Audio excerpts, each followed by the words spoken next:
Pemirsa Presiden Jokowi berkomentar hingga mengkritik debat ketiga capres. Jokowi mengatakan debatnya perlu diformat lebih baik dan menyerang personal. Benarkah sikap reaktif Presiden Jokowi itu menunjukkan adanya keberpihakan? Kita akan bahas lebih lanjut bersama pakar komunikasi politik Karim Suryadi. Selamat sore Prof. Karim. Selamat sore. Ya, Prof. Karim, sebelum kita bahas isi komentar dari Presiden, saya ingin tanya dulu soal kepantasan dan kepatutan. Apakah pantas Presiden mengomentari soal debat capres di tengah kondisi ada anak Presiden yang turut menjadi cawapres? Menurut saya itu terlalu mewah ya. Sebuah kemewahan yang tidak perlu. Kenapa? Karena itu kan ranah teknis. Sementara Presiden mestinya berpikir kritis, strategis gitu ya. Dan harus menjaga jarak yang sama dengan semua paslon. Meskipun di sana ada putranya. Dan karena itu karena di sana ada putranya, karena ada momen-momen di mana beliau menunjukkan kedekatan gitu ya dengan Koalisi Indonesia Maju, maka publik akan susah menampik meskipun ditegaskan bahwa itu untuk ketiganya, tetapi penjelasan itu kan berjarak dari pernyataan yang disampaikan tentang kritik dan penegasan untuk ketiganya, itu akan sulit gitu ya, akan sulit membantah jika publik kemudian menghubungkan ada keberpihakan. Dan menurut saya itu tidak perlu dipertanyakan lagi gitu ya, karena kalau kita runut ke belakang flashback, ada ungkapan beliau tentang cawe-cawe, bahkan orang sekaliber SBY sekalipun pernah mengkritik sikap cawe-cawenya Jokowi dalam pemilu 2024 ketika SBY masih ya, Demokrat dan SBY masih berkoalisi dengan Anies Baswedan. Itu bisa kita fakta sampai sekarang. Nah, jadi menurut saya itu terlalu mewah alias tidak perlu dilakukan. Biarlah Jokowi sebagai Presiden Republik Indonesia yang tidak mengurusi hal ihwal yang bersifat teknis kepemiluan. Bukan hanya debat gitu, tapi kepemiluan. Karena menurut saya tugas seorang presiden akan menjadi mulia ketika dia menciptakan sebuah situasi yang memungkinkan pemilu berjalan secara berintegritas. Yang ditandai oleh adanya jaminan terhadap undang-undang yang tidak memihak petahana, tidak menguntungkan petahana, atau tidak memberikan kemudahan lainnya. Ini udah agak tercoreng sebenarnya dengan keluarnya MK 90. Yang kedua, menciptakan situasi yang menjamin adanya akses media terhadap partai politik dan kandidat. Menjamin tidak digunakannya cara-cara kekerasan. Dan yang keempat, menjamin penyelenggara pemilu dapat bekerja secara objektif dan profesional. Nah, apalagi kalau dihubungkan dengan yang pertama, yang keempat ini kan pernyataan ini agak berisiko, gitu ya. Karena kenapa saya bilang berisiko? Sudah jelas gitu ya, majunya Gibran itu pasti secara hukum. Tapi keputusan MK itu kita tahu hanya memberikan kepastian tapi tidak memberikan keadilan. Yang kedua, kritik untuk mengevaluasi format itu kan mengganggu aspek yang keempat. Jaminan penyelenggara pemilu bisa bekerja secara objektif dan profesional, kemudian itu agak terganggu. Jadi menurut saya ini kurang tepat gitu ya, komentar seperti kurang ini. tepat dan tidak sepantasnya dikomentari oleh Presiden begitu ya, Prof. Karim? Berucap dalam cara-cara yang strategik, yang bertujuan menciptakan pemilu berlangsung secara berintegritas, tidak usah berkomentar ikut campur terlalu teknis dalam urusan kepemiluan. Komentar yang terlalu teknis, tapi begini Prof. Karim, kritik Presiden Jokowi kan juga diantaranya adalah debat tidak untuk menjatuhkan dengan menyerang personal, mengingat yang merasa diserang secara personal dalam debat itu adalah Capres Prabowo. Apakah sikap reaktif Jokowi ini sengaja ditunjukkan ke publik untuk menunjukkan bahwa Presiden sedang membela Prabowo, artinya bukan hanya soal keberpihakan tapi pembelaan di hadapan publik? Nah, tapi jangan lupa, Pak Presiden kan sudah membela ya, ketika sebelum berangkat ke Filipina, bahwa dia bilang pernyataan itu ditujukan untuk ketiganya. Tapi jangan lupa, dalam teori komunikasi ada yang disebut dengan self-fulfilling prophecy, atau nubuat yang dipenuhi sendiri. Artinya, pembelaan diri itu seringkali menunjukkan keiyahan. Jangan lupa pula ada pepatah abad 17 sudah lama banget, bahwa interest will not lie. Kepentingan itu tidak akan pernah bisa berbohong meskipun diumpetin. Oleh karena itu maka menurut saya biar kepentingan itu tidak terungkap dengan sendirinya gitu ya. Lebih baik tidak berurusan dengan hal-hal teknis seperti itu.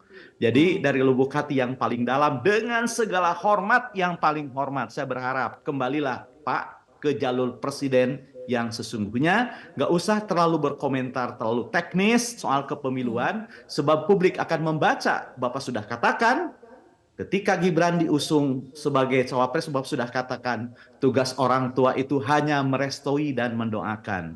Saya hormati Bapak, seperti saya punya hak politik untuk menyalurkan pilihan, cukuplah itu disalurkan nanti saja 14 Februari. Hak pilihan Hmm. Bapak sama dengan hak pilihan saya. Orat kita yang harus kita jaga dan salurkan pada saat yang tepat dan jalur yang benar. Karena Bapak adalah orang tua saya juga. Orang tua istri saya, anak saya, dan orang tua tetangga-tetangga rakyat Indonesia yang boleh jadi hari ini pilihannya berbeda-beda. Kami ingin Bapak mengayomi semua rakyat Indonesia yang terbelah untuk sementara kepada 3 paslon. Kami berharap seperti itu, Pak. Karena Bapak sebagai presiden yang disumpah sebagai presiden bukan untuk siapa-siapa dan bukan untuk hal-hal yang bersifat teknis. Jadi harapannya sederhana aja seperti itu. Oke. Kembalilah ke Semoga jalur didengar ya oleh presiden. Presiden Jokowi tadi pernyataan dari Prof. Karim. Mudah-mudahan disampaikan oleh Metro. Iya. Nah, kalau Nah, dari pernyataan kemudian maupun dari sisi konten boleh pertanyaan, saya bilang, boleh iya saya Prof. bicara? Iya boleh silakan. Nah, begini, dari sisi konten pun bermasalah. Kalau Hmm. dibilang jangan menyerang pribadi, istilah menyerang pribadi dalam debat itu sangat plastis. Nah, tetapi dari keplastisan itu dipahami secara mafhum oleh orang Hmm. banyak bahwa menyerang pribadi itu menyerang kehidupan pribadi yang tidak ada hubungannya dengan jabatan atau urusan publik. Contoh Hmm. nih, ada debat di Amerika ya. Meskipun ada sebut bau-bau publik, tapi ini dikategorikan menyerang pribadi. Ada seorang presiden mengatakan, ketika orang lain punya 3 perempuan di rumah, atau punya istri 3 di rumah, saya akan ciptakan sebuah masyarakat di mana ada 3 garasinya, ada 3 mobil di garasinya. Nah, coba ini sebenarnya kan kalau kita lepaskan pernyataan ketika ada orang menyimpan 3 istri di rumah, saya akan ciptakan masyarakat dengan 3 mobil di garasinya. Ini tidak seperti menyerang pribadi. Namun karena ada kandidat yang bau-bau hubungannya dengan poligami, maka itu dikategorikan sebagai menyerang pribadi. Apalagi kalau pernyataan itu tidak dihubungkan dengan Hmm. kebijakan apapun. Misalnya, udah Karim, kamu jangan ngomong, kamu tidak berhak mengatakan itu. Itu jelas melanggar, dan itu sudah menyerang pribadi. Karena tidak ada klausul yang menyertainya. Itu yang pertama. Yang kedua, soal format, itu biarlah KPU yang mengurus. Saya katakan, Hmm. ini sangat riskan ya, sangat riskan. Karena ini keluar dari orang top leader yang kekuasaannya sangat luas. Ya untung Hmm. KPU punya pendirian tidak akan mengubah. Nah, kemudian yang ketiga timingnya gitu kan. Timing kritik ini disampaikan seusai debat di mana publik tahu siapa yang diserang, siapa yang menyerang kan gitu. Sehingga Hmm. ini seakan-akan sebuah pembelaan. Jadi Ya. menurut saya pernyataan bahwa kritik itu disampaikan untuk Hmm. ketiga capres ini tidak mental. Kenapa? Karena terlanjur sudah terbentuk opini, persepsi di kalangan publik ketika kritik pertama dilontarkan. Jangan lupa bahwa sifat komunikasi itu bersifat irreversible. Sebuah peristiwa Oke. komunikasi dan situasi yang diakibatkannya tidak bisa ditarik kembali, bahkan dengan pernyataan sebelumnya. Oke, Gitu jadi ya. sudah Jadi menurut sangat saya secara mutlak konten seperti dipahami itu. oleh publik Ya, bahwa Jokowi hanya membela Prabowo dan keberpihakan itu nyata ditunjukkan kepada publik begitu ya. Nah, kemudian begini Prof. Karim, ya, Presiden jadi Jokowi juga opini itu bahkan akan mengatakan terbangun dengan sendirinya gitu. data pertahanan tidak bisa dibuka, semua bukan toko kelontong. Menurut Prof. Karim, adakah dalam debat ketiga capres ini membahas data pertahanan yang bersifat rahasia, misalnya data intelijen? Adakah di sana dibahas terkait ini? Oh, itu kan sama sekali tidak keluar ya. Bahkan ketika anggaran juga kan, anggaran misalnya ketika Anies menyebut berapa, 700 triliun berapa, itu kan tidak dibantah gitu ya. Tidak dibantah dalam pengertian kan mestinya ketika dibantah itu salah, ditunjukkan yang benarnya. Tapi kalau dibilang itu salah semua nggak bisa. Bahkan ketika Pak Ganjar menyampaikan data dan menantang silakan bantah, tidak dibantah pula. Nah, tapi terlepas dari itu semua, begini yang saya katakan ya. Menurut saya, format debat itu sudah benar. Tidak harus semua aturan dituangkan secara tertulis dan disampaikan. Saya yakin setiap pribadi-pribadi yang mencalonkan dan dicalonkan sebagai presiden dan wakil presiden sudah tahu batasan mana wilayah pribadi, mana kehidupan pribadi, mana kehidupan publik, mana yang terlekat jabatan. Apalagi misalnya kalau soal tanah. Bukankah ketika Jokowi berdebat dengan Prabowo juga menyebut kepemilikan Prabowo gitu ya? Maksud saya tidak untuk membela siapapun. Tapi maksud saya adalah batasan tentang masa menyerang pribadi dan tidak itu terlalu plastis dan sumir. Biarkan saja itu serahkan kepada para kandidat. Mengapa? Bukan berarti kita bersifat masa bodoh atau liberal, bukan. Tetapi inilah sesungguhnya debat itu sendiri. Kalau kita melacak teori, melacak praktek debat dimanapun, peluru yang digunakan dalam debat itu hanya dua. Yang pertama soal kebijakan, yang kedua soal karakter. Soal kebijakan itu apa? Soal kebijakan itu tentang legacy yang sudah dibuat oleh kandidat di masa lalu dan relevan dia bawa ke dalam jabatan presiden atau wakil presiden. Yang kedua, tentang program yang akan dia kerjakan ketika dia terpilih sebagai presiden. Dan yang ketiga, tentang tujuan umum yang merupakan common platform personal yang cocok dengan platform partai yang mengusungnya. Itu dari sisi kebijakan.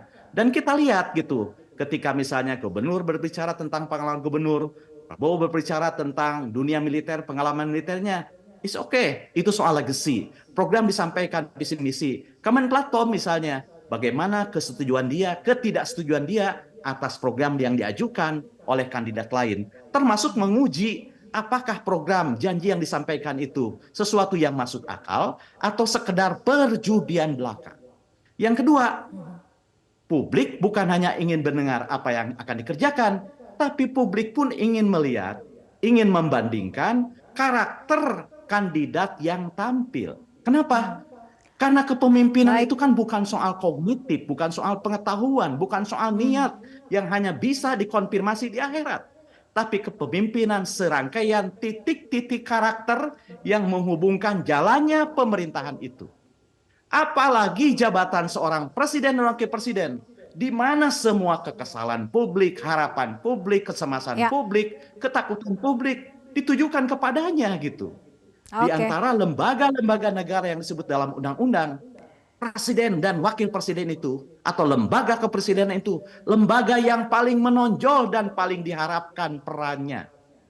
Nah, oleh karena itu karakter menjadi penting. Apa karakter kita harapkan tentang kenetralan emosi, dari ya, referensi nilai presiden baik ini benar-benar bisa buruk, ditunjukkan ya, Prof. keberpihakan Karim. terhadap kemanusiaan, dan nilai-nilai umum yang ditunjung tinggi oleh masyarakatnya. Jadi menurut saya karakter nggak boleh diabaikan dan itu penting. Karena itu yang ingin dilihat oleh pemilih dalam memprediksi siapa presiden yang paling layak menurut kriteria apapun yang dianut pemilih. Baik, terima kasih Prof. Karim. Semoga diskusi kita didengar. Dan terima kasih atas penjelasannya. Selamat sore. Jelajahi cara baru mendapatkan informasi. Download Metro TV Extend sekarang.